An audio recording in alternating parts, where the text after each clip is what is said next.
Welcome to the Brand Experience webinar, Branding with Ferocity, Thinking Like an Indie Brand. This inspirational webinar is free for our registered attendees, thanks to our sponsors, CBX, COG, Remote Director, and UPO. Just in case you're not familiar, which I'm sure many of you already are, with some of these great names in the business, let me share some quick sponsor messages. CBX is a brand agency with areas of expertise in brand strategy, naming, innovation, and design. COG is a brand packaging development and prototyping company headquartered in Cincinnati, Ohio, specializing in creating superior consumer engagement with brands. COG provides customized services and solutions during the critical brand packaging development phases to facilitate innovation, optimize design to print development, accelerate speed to market, and reduce and avoid costs. You can learn more about how COG drives faster, smarter packaging development at cogdriven.com. Remote Director's president and founder is Dan Caldwell, and he will be joining our speaker panel today. Dan has been in the world of color from the start of his career. In 1994, he co-founded and launched the industry's first color management software for end users. Today, Remote Director is the world's #1 soft proofing solution, a monitor-based, color-accurate proofing solution that guarantees that brand owners and printers are viewing the exact same color. During the webinar, Dan is going to share why healing the only existing disconnect in a digital workflow is more important than ever to anyone involved in the proofing of color-critical graphics in today's COVID-19 new normal. UPO synthetic paper is recyclable, waterproof, and tree-free, with attributes and properties that make it the perfect solution for a variety of marketing, design, packaging, and labeling needs. I'm Linda Casey, Editor-in-Chief of BXP magazine. Today, we are joined by an expert panel that encompasses a wide range of insights and intelligence in branding, design, and innovation, who will share some of their expertise on innovation and collaboration. Our speakers' full bios are in the webinar control panel. There are also additional resources, including a video available in the resource tab. Be sure to stay for the entirety of the event, as there will be a poll at the end of the event as well. So let's start the discussion by asking the panel to introduce themselves.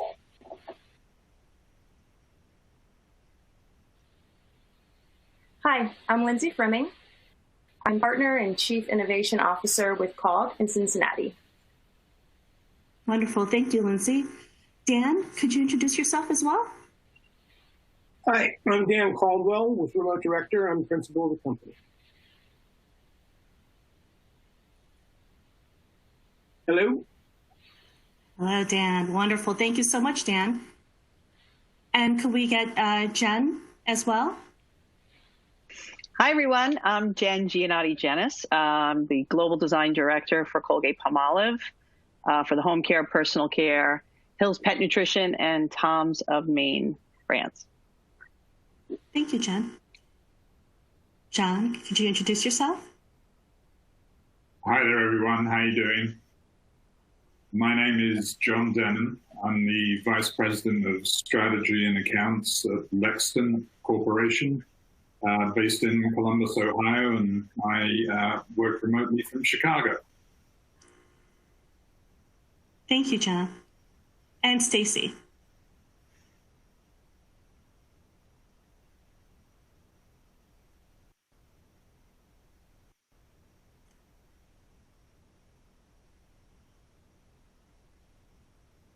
So, Stacy? Apologies. Good afternoon, everyone. So my name is Stacy Intermeister. I'm the Vice President of Marketing and Growth at CBX. CBX has offices in New York City and Minneapolis, and I'm really thrilled to be part of this panel today. Thank you, Linda. Thank you, Stacy, and thank you to all our wonderful speakers. Our first question will go to Lindsay, because I know you've been thinking about this particular topic a lot lately. So what promotes and sustains innovation? Okay, well, what a way to start. This is a lot to unpack, so buckle up, everybody. First of all, promoting innovation and sustaining innovation are two entirely different things. And one of them is a little easier to accomplish than the other, so we'll start there. First and foremost, and I think we can agree, competition promotes innovation. One of our country's most important modern innovations was the means to put someone on the moon, and that resulted directly from competition. But in real time, you can simply glance down the toothpaste aisle and spot the obvious blue versus red rivalry any day of the week. And it's a rivalry that's easy to spot between CPGs, but it's also happening between printers as well as suppliers. And when you think about it, we COGS are included in this race as well. In addition, failure, adversity, and crisis all promote innovation. Enter COVID-19, which has definitely changed the way we look at the most basic aspects of day-to-day life, from going to work to the store to redefining what self-care means and where, quite frankly, you're going to score your next roll of toilet paper. Fingers crossed, we're through that by now. And while it was more obvious to see the chaos occurring on shelf with retailers, CPGs were also unprepared for the boom in e-commerce that started back in March. It goes without saying that we were forced to be a little less picky when it came to certain high-demand, low-inventory products, such as soap, cleaning supplies, and paper products. But for other brands, namely in the self-care category, their products suddenly stood for much more than just a premium eye cream or a relaxing bath soak. The customers' need to unwind and feel good about themselves amid all of the chaos became, in my opinion, almost as necessary as their travel container of hand sanitizer. And as such, packaging, in my opinion, is essential in selling that story and that brief escape from reality. The moment a much anticipated self-care splurge arrives on a person's doorstep is a golden opportunity for CPGs to provide a welcome and satisfying experience. And you'll see it all over social media, from influencers to the excited everyday customer. When something is beautiful and when it feels like a gift despite being purchased by the recipient, it's an experience worth noting and repeating.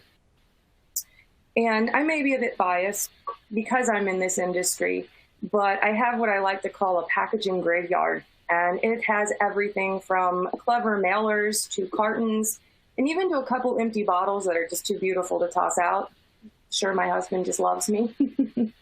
And you know, maybe the actual product that came inside doesn't perform any better than a less expensive competitor. But that beautiful packaging is always going to make me feel like it's worth that extra investment. So as stores are reopening, we can't neglect the in-store experience either. And when a buyer does decide to purchase in person, the face time for any given item, during this time of pandemic is likely reduced due to his or her efforts to shop safely. So the product, therefore, has very little of a window to grab someone's attention and become an actual purchase. So once again, that experience of a beautiful, unique, eye-catching package comes into play. So I'm going to switch gears to the tougher portion, which is sustaining innovation. And sustaining innovation is a challenge. It's a challenge because it requires a collective commitment to adopting and repeating a new and better way of working. This requires more than the talents of an individual team member or even a multidisciplinary project team who's relaunching a brand. Once that new brand is launched, it's fairly common, unfortunately, that the innovators and practices that made it a successful launch will fail to gain traction or even meet resistance for wider adoption. Sustaining innovation is very hard work because it usually means dismantling an established system And while the old system may not have been perfect, at least it worked well enough, right? So the fear of disassembling an established way of getting something done and the people who run it, it'll weigh heavily. Sustaining innovation also requires a buy-in from the supply chain. So let's say a foil company develops a game-changing material. Eventually, any client who decides to utilize that new material will have to work with their printer, who will then have to invest in the tools to successfully print utilizing this new material, and so on throughout the supply chain. At COG, we see buy-in come into play when we tell our client that we know how to dramatically improve packaging design outcome while removing the cost. So in that case, the client says, sure, go for it. And we have to pump the brakes a little at that point and say, well, you're going to have to change some behaviors that you're used to in order for this to work.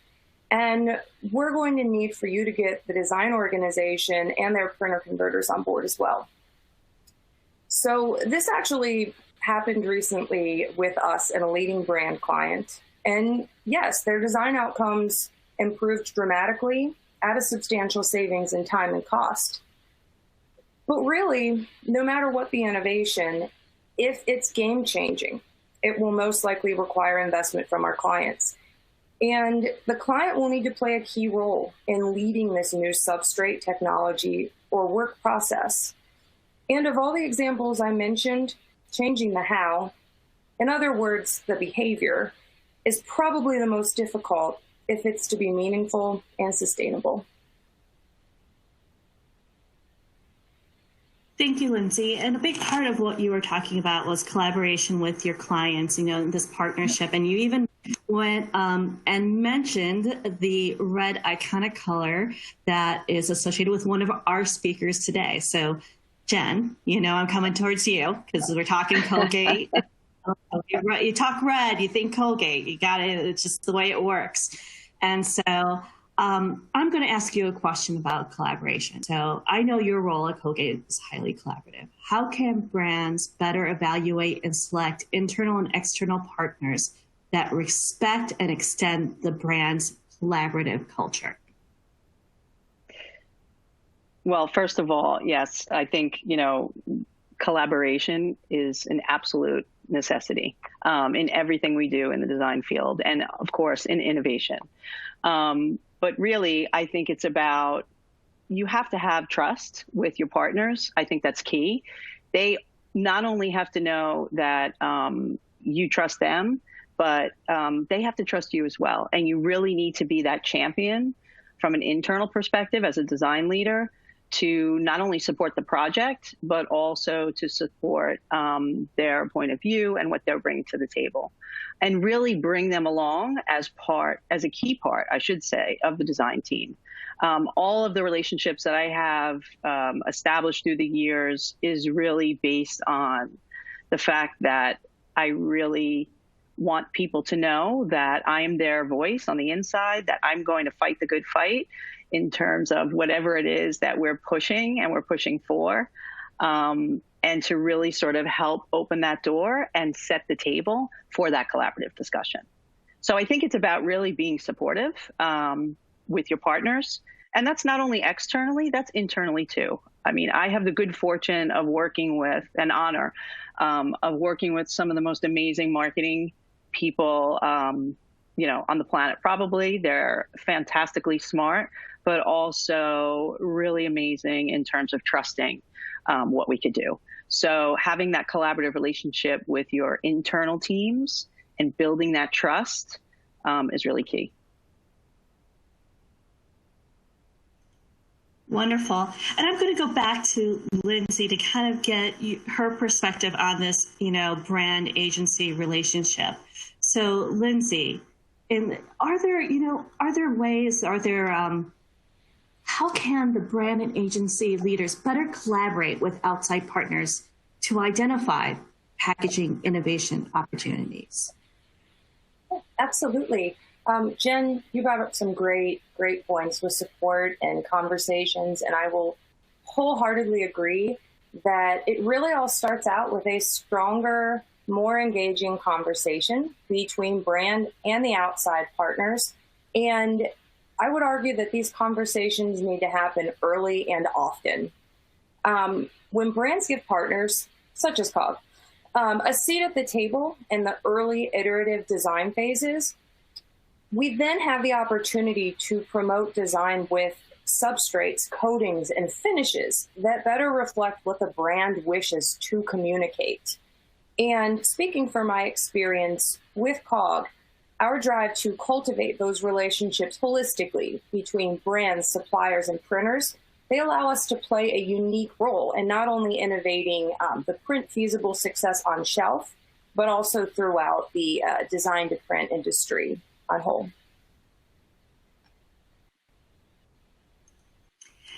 And the innovation process is about more than collaboration. And part of it is really kind of setting up different kinds of environments, or shall I say processes, that are essential for that. So my next question goes to Stacy. Stacy, what methodologies or processes exist to help large brands or corporations act more like a startup?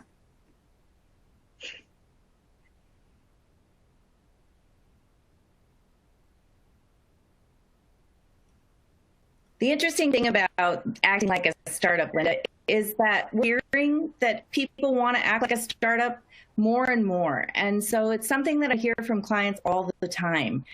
And so we took that to heart at CBX, and we have really worked hard to develop a new process and a methodology that addresses some of those needs of our clients. And really, it's rooted in combining best practices from Agile design and design thinking. And by using a combination of those two things, you really change the dynamic of how the process and method works.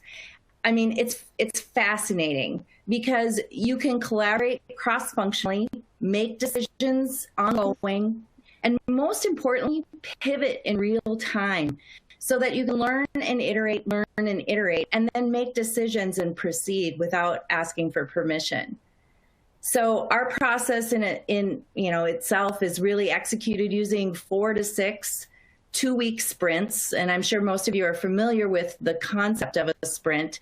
And sprints are just really a tool that allow focused collaboration, and they really help empower teams, right?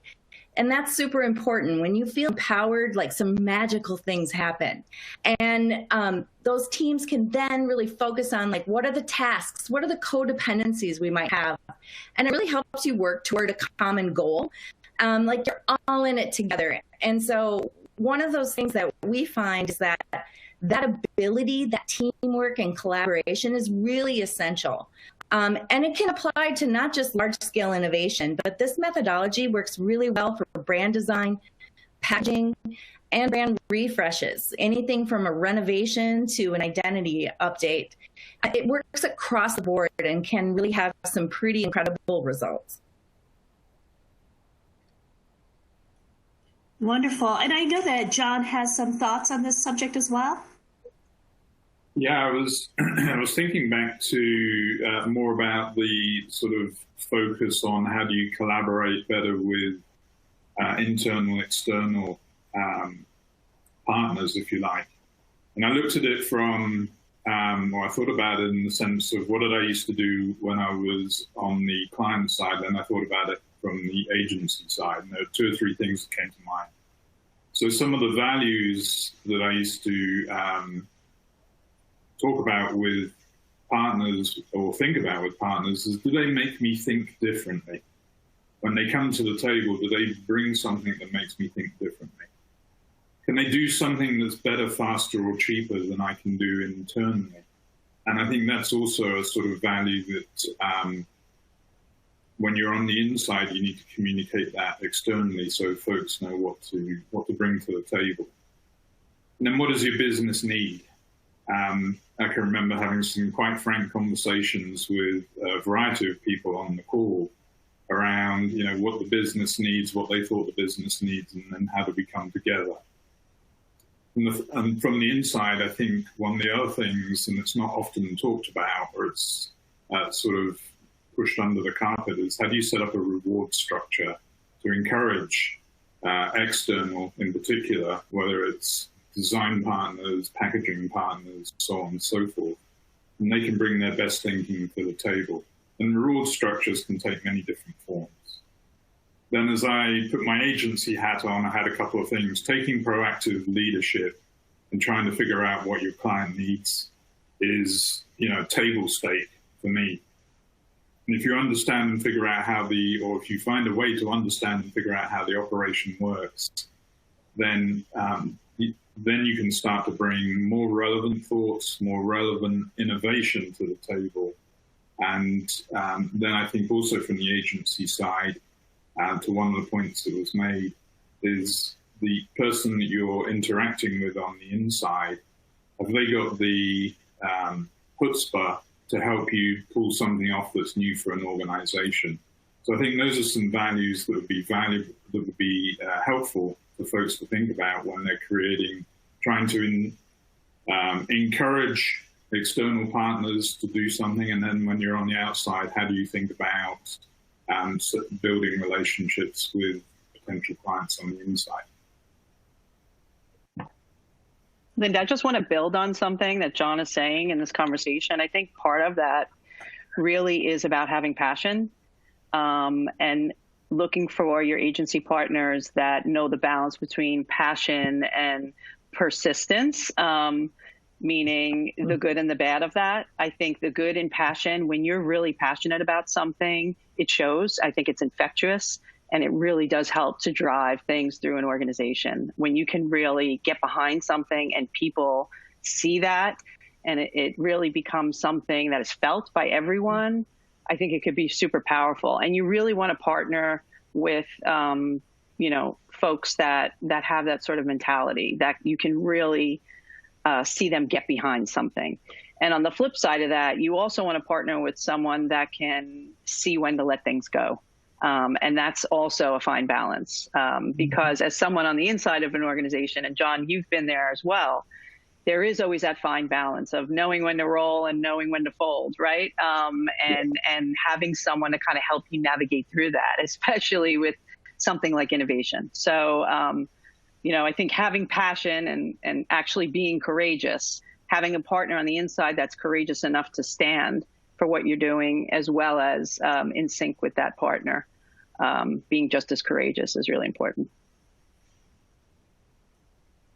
Great point, Jen. And talking about being courageous and Stacy's comment about giving permission, and all of these comments kind of bring me back to a conversation that the two of us had regarding organizational design, and how, it's real important to have these really good internal teams and people who know how to manage those teams. So what role does organizational design have in, I know we've had this conversation, but for the sake of our audience, can you share a little bit of your insights and intelligence around what role does organizational design play in innovation? Well, first, I think your team has to have the right mindset, and that comes with knowing that they have support from you as a design leader to be fearless and to put themselves out there. And also, I think you set the stage within your organization as far as allowing people to know that not only that they're supported, but that also you help them see the blind spots that hold them back from progressing with something that maybe they would never have thought about before. I constantly, tell my team, forget you're at Colgate for a second, pretend this is your brand. How would you do it? And so many times in projects, I tell a lot of my agency partners that too. How would you do this passionately from here? If this was your project for yourself, for your own brand. So organizational design in terms of being supportive and setting up the right mentality within that organization is really important. I know many organizations have innovation teams from a marketing perspective.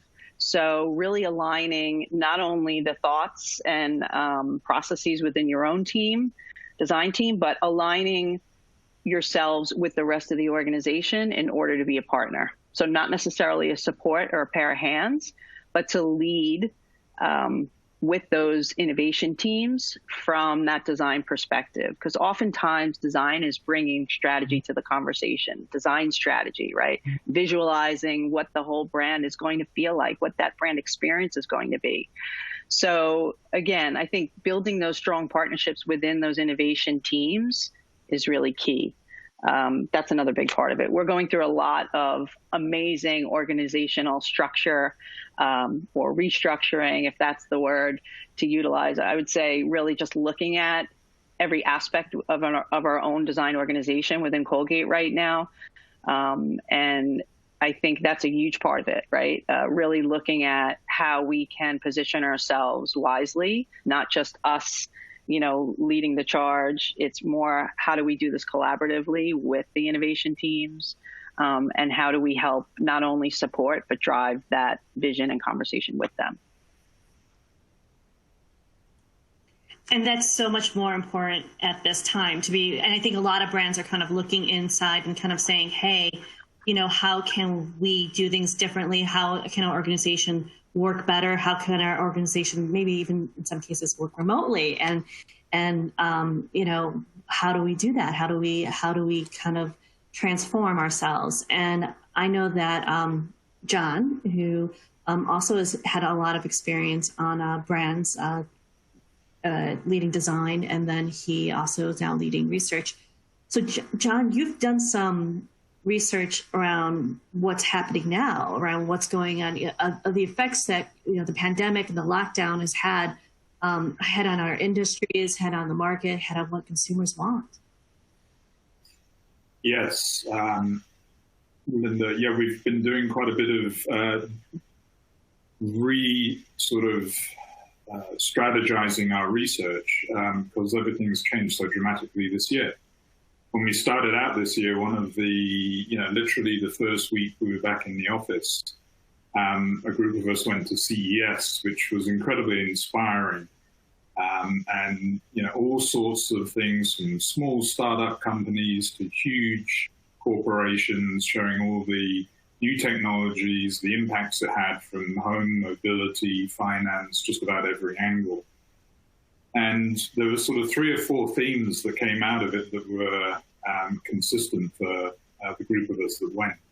They revolved around things like connected, autonomous, and smart experiences. And of course, like a lot of folks who are involved with corporate organizations, you put that into an acronym really quickly so people can remember it. We called it CASE. And this became an underpinning for all of the work as we started the year. And that was cruising along quite nicely until the beginning of March, right around St. Patrick's Day. When we went into lockdown, there was no Green River in Chicago. There was not much Guinness drank that day, certainly not quite as many parties as we used to. And we completely sort of shifted our emphasis in terms of how we looked at research with what was going on with the pandemic. So internally, we looked at that. We have sort of 4 business areas that we focus on: transport, healthcare, financial services, and CPG. We started to look at how does the pandemic impact that in our sort of generative mode in Lexington. A couple of weeks, actually, I think it was a bit more than a couple of weeks ago, we did a webinar where we started talking to the automotive industry, broadly speaking, about mobility and the impacts of COVID on that. And we created a model that looked into consumer ideals and evolved all the way down to sensory cues. Next week, we're going to update that thinking with how it impacts CPG. So if you want to get some perspective on that, I'd be happy to share it next week.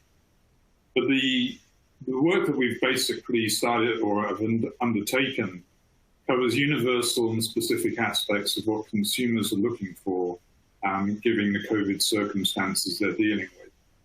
I can't share a visual because that would be a whole lot easier to explain it, but I can verbalize it. And certainly if you want to talk about it more, I'm happy to later.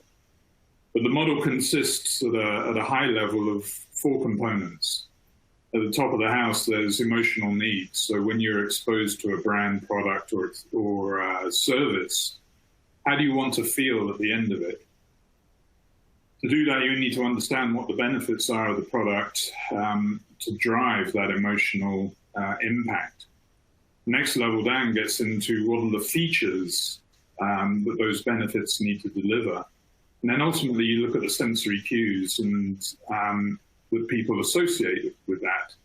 And that's really one of the, I would say, pivotal moments from crossing from research into design or creative mode, regardless of how big the organization you're working for is, because it gives a very sort of clear set of guidelines for any specific circumstance you're dealing with, how to design for that. So in the COVID circumstance, just to give a sort of top line feel, consumers, the emotional benefit they're looking for is feeling confident and stress-free. And when you're interacting with something that's trusted, and certainly, you know, when you have something that's trusted, if you don't have that, you're really struggling. It makes me feel healthy, relaxed, and safe. And as my wife would say, in control. And since she believes that I'm a control freak, and sadly, I have to say she's right. But back to the model.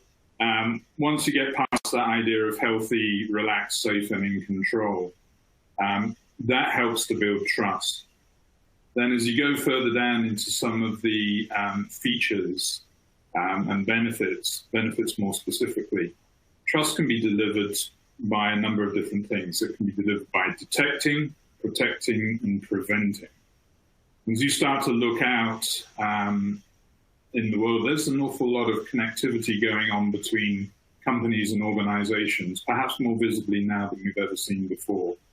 And so as you start to look out, you see companies like Hilton and Lysol, or brands, Hilton and Lysol, partnering together to create clean stay hotel rooms. You see companies like United launching Clean Plus, which is a partnership between them and Clorox and the Cleveland Clinic, and to try and give consumers confidence or increase their confidence about being mobile and traveling by air again.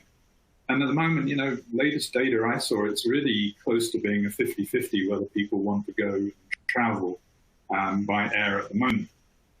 And I'm sure there's more out there like this. So some of these features that deliver this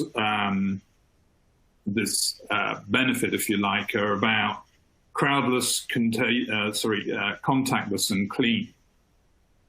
When you get into some of those more specific fundamentals, you can start to see examples showing up like Tesla's contactless test drive, and Factory Design recently created an isolation kit for the airlines.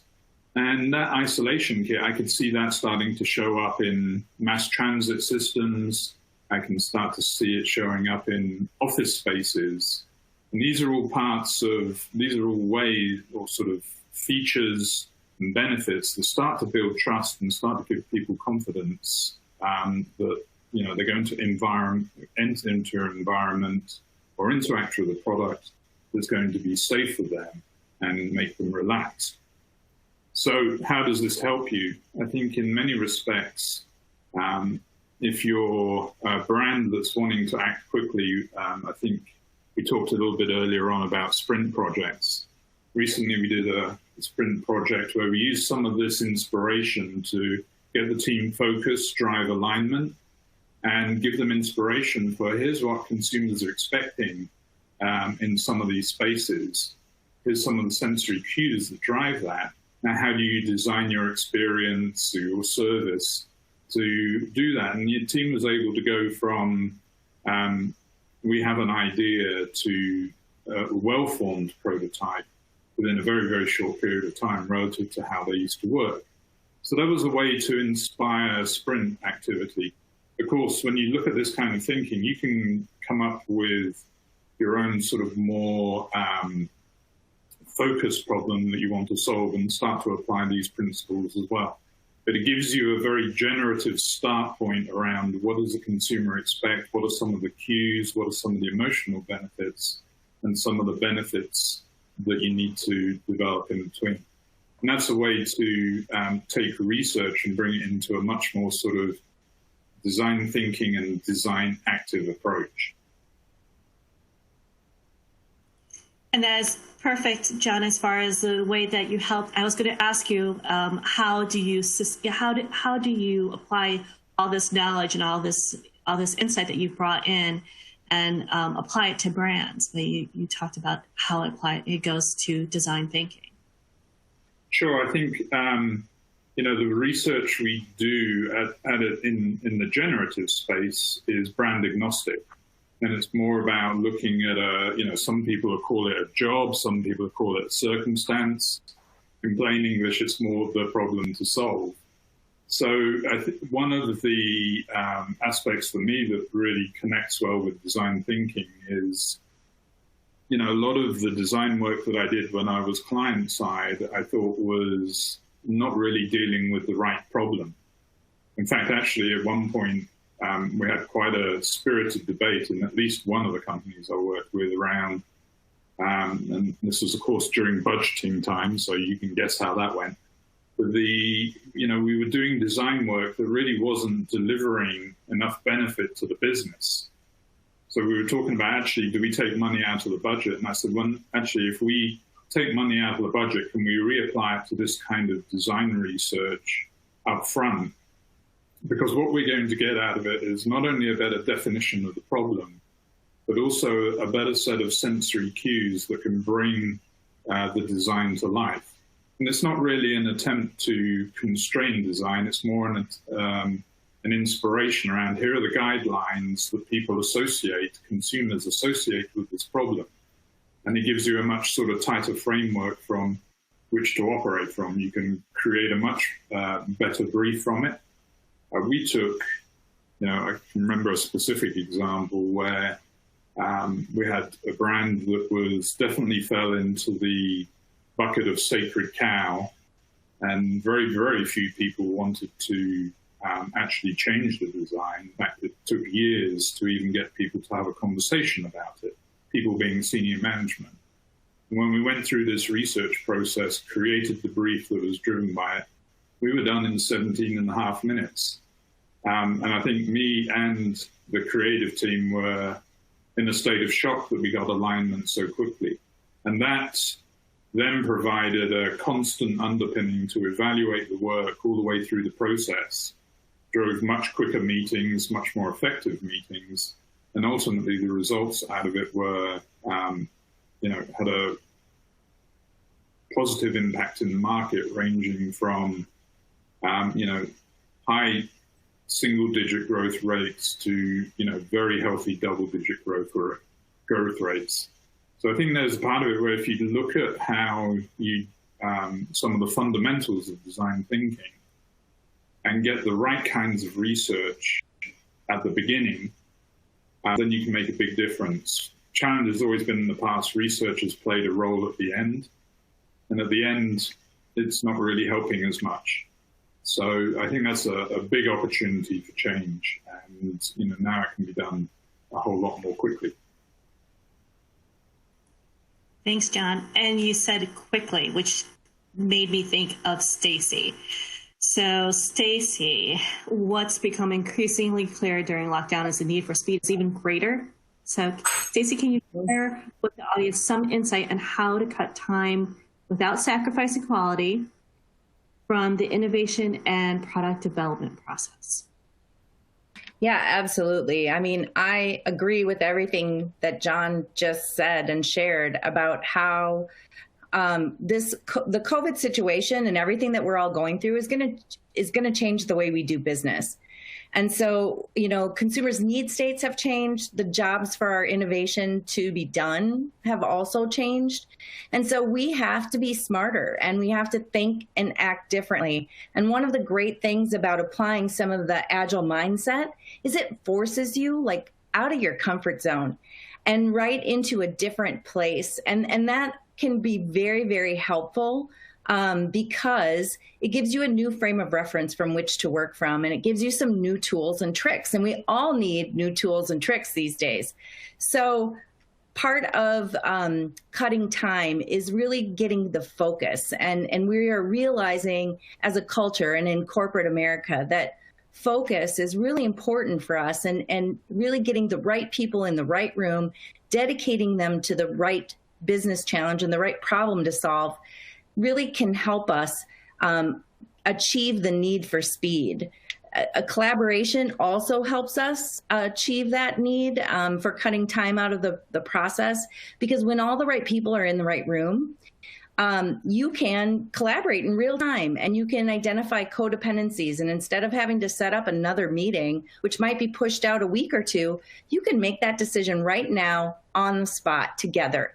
And so that collaboration and having that ability to bounce things off of each other really does help facilitate saving time. And we are all forced to work differently today, right? Collaboration in a virtual world is tricky for some people. And so we've really had to lean into some tools and some software that in order for us to do the types of work sessions that we're used to doing face-to-face. The types of collaboration that we can do when we're all in a room together. And so at CBX, we've gotten really creative about rolling up our sleeves and getting our hands dirty in order to figure out how to do this in the virtual world. Because we know that once our clients get out of this lockdown, we are going to need to go. And so we're going to use some of those different research methods, everything from looking at how to measure brand equities differently to looking at how to do qualitative research. So rapid prototyping, the list just keeps going on. And so we've spent a lot of time creating some proprietary methods with which we can attack those business problems and get results and answers and input faster. Because we all need these new tricks of the trade in order to operate in this new, quote, normal. And one of the things that we find super effective is this whole notion of a time box and putting time limits on a particular task or aspect of a project can really be an effective way for people to focus and say, instead of saying, I've got this on my list, I've got 2 hours to finish this task. And you completely change the way that you approach problem solving. It helps remove some of the hesitation people have and maybe they overthink. And it also just really sparks the imagination. And it kickstarts that ingenuity and that startup feeling that those startups inherently have in their organization. And it breathes that life into the collaborative process. Thanks, Stacey. And it is so fitting that you mentioned time box, because I'm looking at our webinar and we are already at the 42-minute mark. And so I know that we have a lot to cover in this webinar. So I'm going to actually skip ahead a little bit and just to make sure that we've got all of our voices, in this webinar. We've got such a wonderful expert panel that we don't want to follow our original path and not be able to make it in time. So our next question is going to go to Dan, and it might, dear audience, forgive that we're going to be making a little bit of a turn here, but not too much of a turn, because it's about collaboration, but it's about about collaborating with partners and more about the tools. So Dan, can I be assured the color of my display or monitor reflects the color of a final package produced? Well, the short answer is yes, and I've been listening to everything that everybody's given today, and Stacey with her agile development. We can facilitate that. Remote Director is all about giving you accurate color in your collaboration, whether it's in one house or across the internet. To get accurate color on a monitor, you have to have a calibrated monitor. Just like all of us have been used to handling hard paper proofs, hard copy proofs. The only way you're seeing accurate color on those is when you walk to a view booth and you have the actual correct light reflecting off the paper.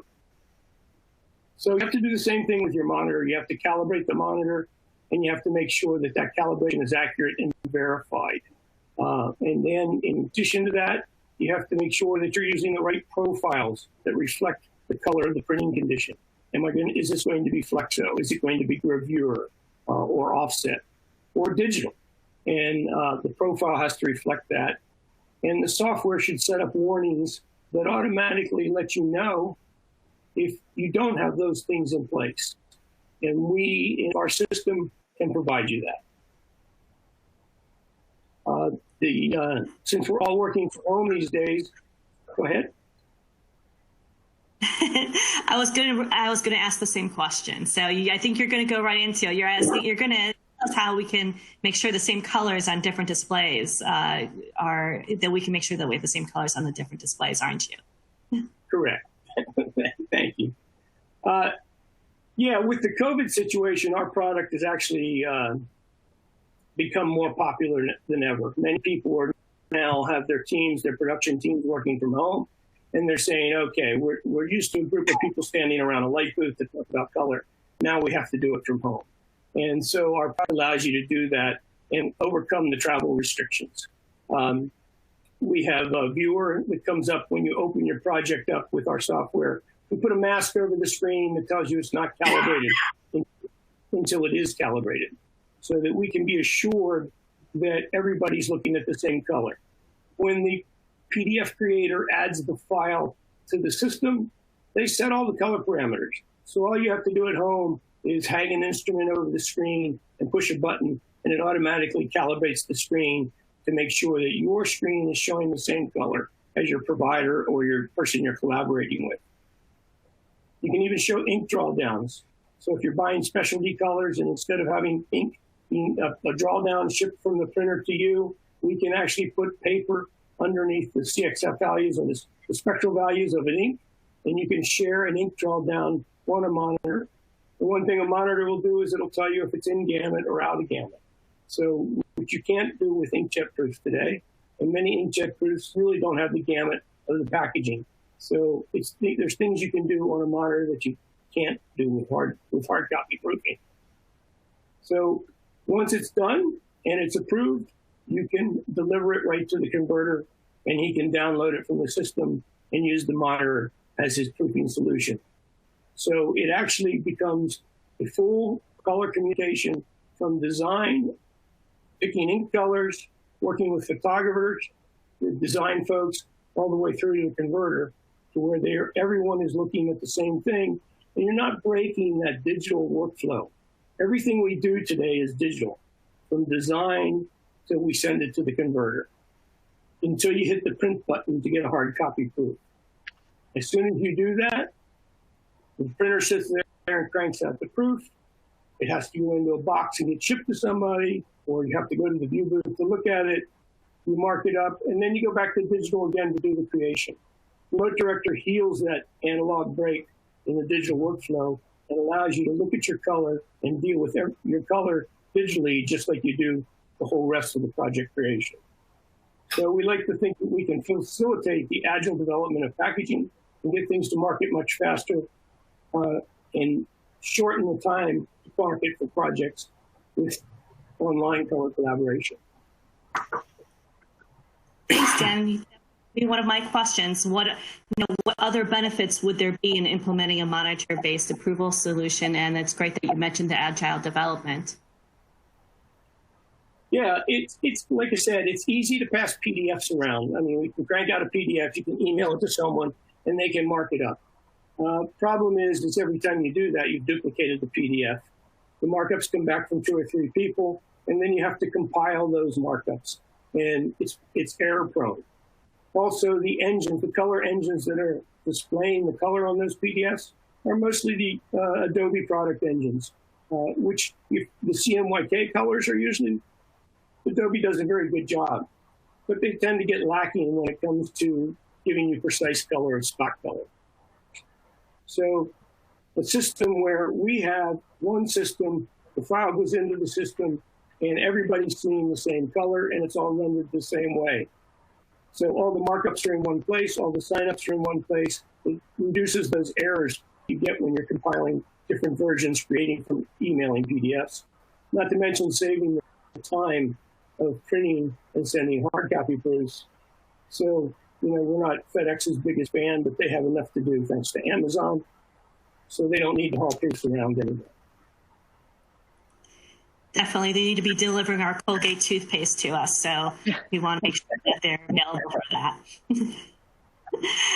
And talk, a lot of what you talked about, Dan, is about consistency. So I'm going to ask Lindsay a question. So Lindsay, can innovation become a consistent deliverable for an organization? Sorry, mute button. Here we go. Yeah, so this is another question that can go a lot of ways, but I'm going to start first speaking from my direct experience.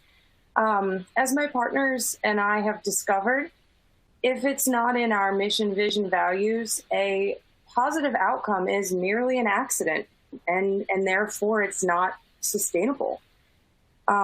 Innovation is a big part of COGS Foundation, and we look for it in the people we hire. We develop and reward them for how they drive innovation, and we promise innovation to our clients. As we grow in revenue, as well as geographic scope, it'll be my job as Chief Innovation Officer to ensure that innovation is a key ingredient and absolutely deliverable. In working with our corporate and global clients, I rarely come across someone whose job it is to promote and sustain innovation company-wide. Someone, for example, who would determine whether the innovations implemented for the previously mentioned brand relaunch should be widely adopted, not just within his or her company, but throughout the supply chain. Making innovation happen and keeping it happening are essential and are driven by a decision to constantly push for and promote, and that starts internally.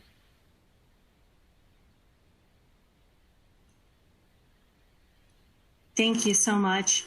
And so our next question is about innovation, creativity, and collaboration, and they're often words to describe startups. Stacy, for big brands wanting to shift to startup mentality, what needs to change first?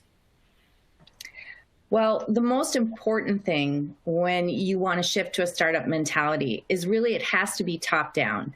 You need the support of the executive team and management in order to effectively change the mindset of an organization. Because you have to really say that you're going to change a mindset, not just save time. It goes back to what I talked about earlier. You have to think and act differently. And by so doing that, you create this cultural shift. And it creates a means for the organization to just operate differently, which can be a game changer in innovation, packaging, design, you name it. Once you start to implement some of these really important methods and mindset changes in an organization, people really get pretty excited. And the management team needs to understand that part of that is the agreement to empower their teams, to really give them that decision-making control, the ability to pivot. And when you empower teams and you combine that with finding the right partner, it really can be quite magical. And it's one of those things that I think we all dream of having high-performing teams do our work and work with us. And so once you can combine some of those elements with the support of management, some really great things can happen. Can I build on that? Oh, yes. I want to just say, I think one of the first things when you're in a large corporation is to realize that you're not a startup. So in order to think like one, you have to first realize who you are and that you're in a very large organization and you're probably vertically integrated and you have a lot of decision makers in the organization. So I would agree what you just said, Stacy. Make sure that you have support in terms of your leadership team walking the talk, not just saying they're empowering, but actually doing that and allowing people to make decisions and to be nimble and to be supportive. But I think thinking like a startup is about when you're in a large corporation, at least in my experience right now, is about making choices. And sometimes when you're in a large corporation, oftentimes you have a lot more, say, cash, maybe bigger budgets. So sometimes when you have a lot more choice and a lot of layers, you can kind of get caught in that. And when you're a startup, you're actually a lot leaner, right? So you have to make choices. You have to be more convicted about those choices. And you kind of have to really trust the people that you're working on, to your point, to empower each other to make those choices and move quickly. So I think it's really kind of thinking about the fact that first recognizing that you're not, and then seeing, what is it that startups do that allows them to move quickly. I know it's definitely that they don't have a whole lot of money a lot of times, right?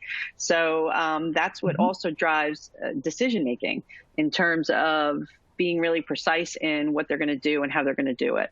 And the other thing, just going back to what John had said, is not only the agility, so thinking like a startup and being fast, and I believe that word is a little overused today, because agility doesn't just mean moving quickly. It means pivoting and knowing when to move quickly.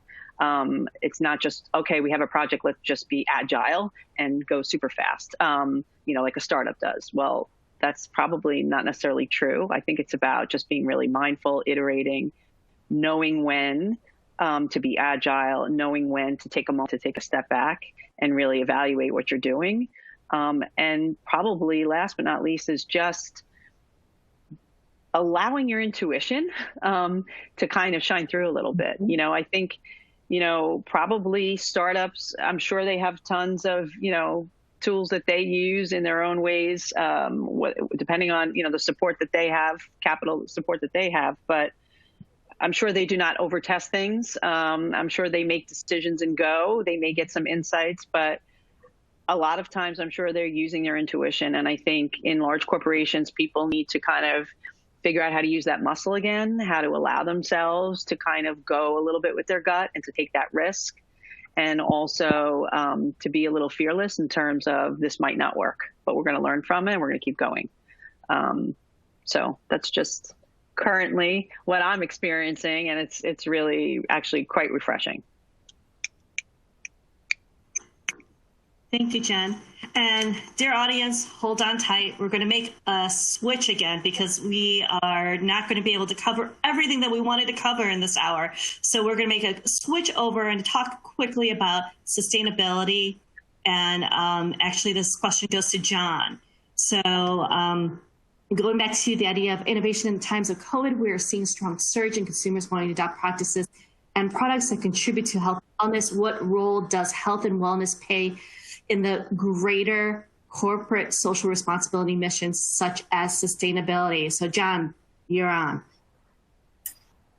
It's a great topic for conversation because I'm going to introduce a couple of things that are personal experiences I've had over the past, I would say, 6 months of this year, and how it started to make me think differently about sustainability. Most of running in, before this year started, most of my view on sustainability was driven by things like reducing materials, making them reusable, making them recyclable, lots of corporate propaganda around, we want to move out of single-use plastic into more environmentally appropriate materials, so on and so forth.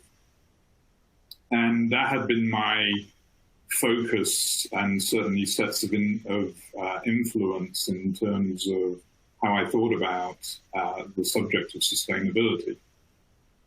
So the personal piece of this came about when I went for an annual medical check right before Christmas.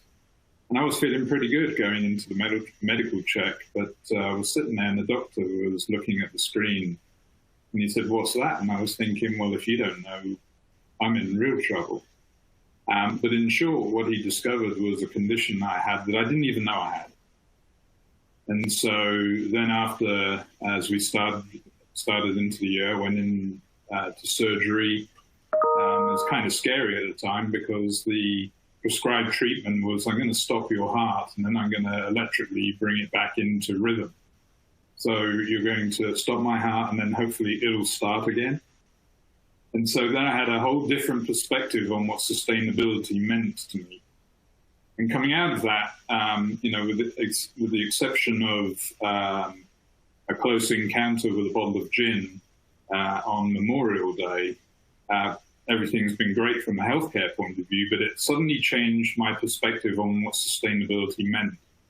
And sustainability changed for me to not just about smarter use of materials, it changed to smarter use of human resources, of human beings, and how can you actually start to produce better sustainability, not only of ourselves, but also of the things that we consume and use. So I changed the aperture for how I thought about sustainability.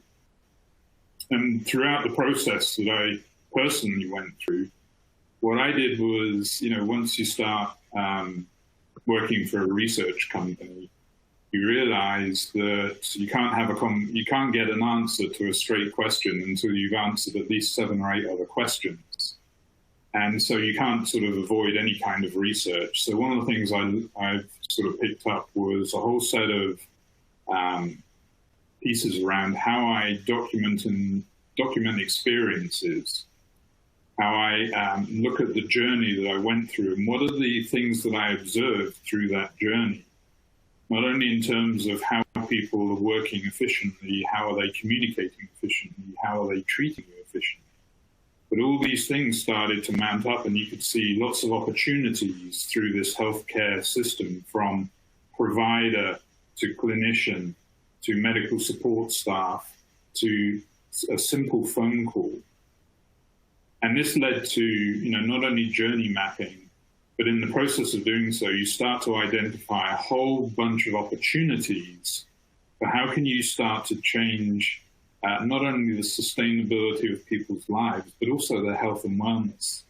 So sustainability for me grew from being about use of raw materials, if you like, or at least the use and or reuse of them, to growing it much more literally into a health and wellness state.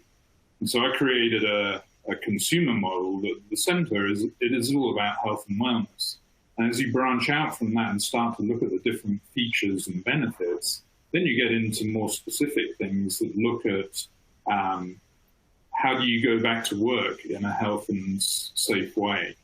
One of the things that, and this is not new news to anybody, but as we're working in a more sort of isolated format, the length of the day has, in some respects, increased much more than perhaps when we used to go into offices. And so health and wellness is now sort of not only grown into what do you consume, what do you reuse, but also now a piece of the sustainability piece of it is how do you actually live your life in a more efficient and effective way so that you can perform better all around. And that, to me, crosses not only corporate mission, but it also gets into the products, services, and experiences that brands can create, and we as individuals can then consume in a more effective way. So I changed for myself and for the people I talk to about this subject. I broadened the aperture of what sustainability is and stretched it into health and wellness.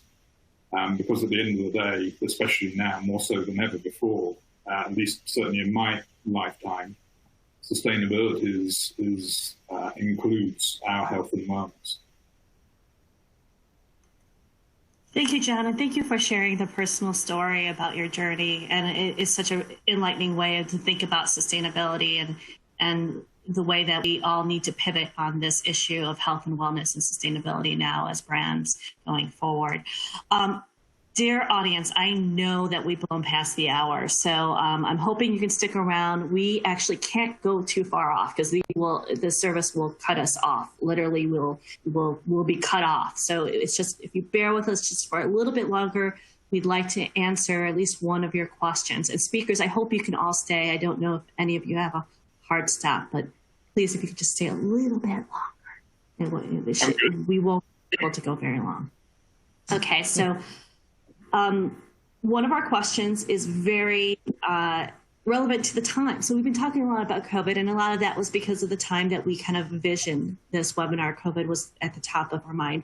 But one of our attendees, Darcel, who also asked if we were recording this webinar, if he had it in case Darcel needed to leave. We are recording this webinar in case you do need to leave, but we will be done shortly. Where does innovation meet with the intersectionality of the Black Lives Matter movement? And they also mentioned the Crown Act. I don't know if we can hit both of those those facets in our short amount of time, but if any of the speakers could, quickly speak on the Black Lives Movement and how that innovation piece might fit into that. I'll just put a couple of comments in. I think obviously it's an incredibly relevant question right now. There's a huge amount of opportunity in from my point of view around how do you start to distribute the wealth of product experience more broadly throughout people in the United States. I was particularly impacted back at CES when I saw the AARP presentation of life expectancy in some of the big cities in the US. There were three. I'm going to quickly skim the data, but there were three cities that had between a 26 to 30-year life expectancy difference. And it was all dependent on what part of town or what part of those cities you lived in and what access you had to things like nutrition, beverage, and everyday common aspects. So I think there's a colossal opportunity for a variety of companies, whether we call them big food, medium food, small food, or other organizations, make a phenomenal impact in providing nutrition to what I would call underserved communities and preparing them for better health and wellness and better immunity against not only what's going on now, but what we expect or what we anticipate in the future. And that would be an incredibly noble cause. Definitely, John. And our next question from the audience is actually directed to Dan. And it is, the question is, won't varying paper shades affect accurate color reproduction for paper substrates anymore? Yes, absolutely they do. And we've always looked at paper as the fifth color, even back in publication days. We always called the paper stock the fifth color. In packaging, it could be the 10th color or the 12th color. So in our solution, the color of the paper is just another color. We render the paper. And that's where I was saying with the ink draw downs, you can look at it on one paper stock and look at it on a different paper stock, or your package itself. If you're deciding on what paper to print it on, you can vary the paper color underneath the proof and get an accurate proof depending on the paper color. And as you all know, the pastel colors are greatly affected by the paper color. Once you get down into the saturated colors, not nearly as much. So it is a variable that you can change in our system and dynamically see it without creating multiple proofs to show multiple papers. Thank you so much, Dan. And then I think we have time for one last question. And then I know that some of our speakers, maybe we can follow up something with the future issue of the magazine or on our website to kind of get some of our further answers when we have more time. So the last question is from Lauren, and she says, what tools do you use to collaborate? I think there'll be some definite answers here. I'm happy to take a first swing at the collaboration tools. So there's a lot of software out there that has been immensely helpful for us as we've learned how to operate in COVID and working from home. You know, first of all, what comes to mind is we're all using video conference much more readily. So things like Teams and Zoom and everything else have really become kind of a way of life. And then learning about all of the operational elements inside those tools, they're very, very powerful. And so you can operate a virtual work session. You can even go into breakout rooms, right?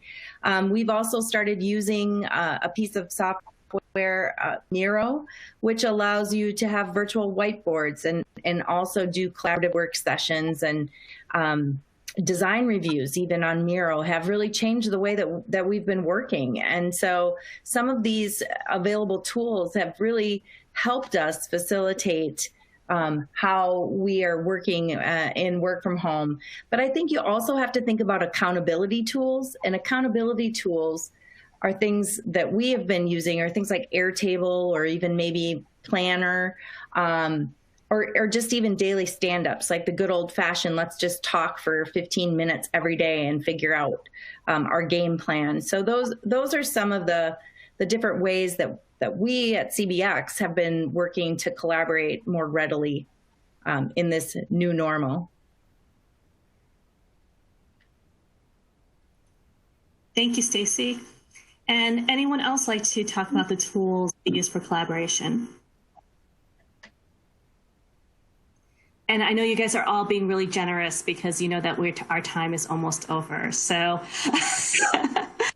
dear audience, we had so much that we wanted to cover. So some of this we'll have to figure out a way on our website, you know, in print some way. I'll figure something out to be able to bring some of that insight that we had to skip over on this webinar. But I'm so glad and I'm so grateful to all of the speakers. I mean, we had such a nice, well-rounded group of speakers here who are able to talk about so many different parts of innovation, from you know, people resources and human resources, or to organizational resources, to research, to things that actually make the ideas happen, become things. So thank you all. We, on behalf of all the BXP audience, we appreciate it.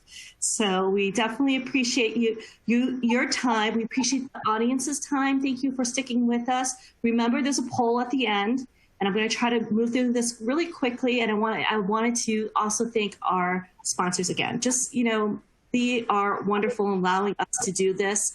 You know, this technology isn't cheap, and they let us be able to bring these topics to you free, you know, and so it's free for registered attendees. So thank you, CBX, thank you, COG, thank you, Remote Director, and thank you, UPO. If you could, you know, return that support by visiting their websites, that would be awesome. I would take it as a personal favor. So thank you, everyone, and have a wonderful day. Thank you. Thank you. Thank you.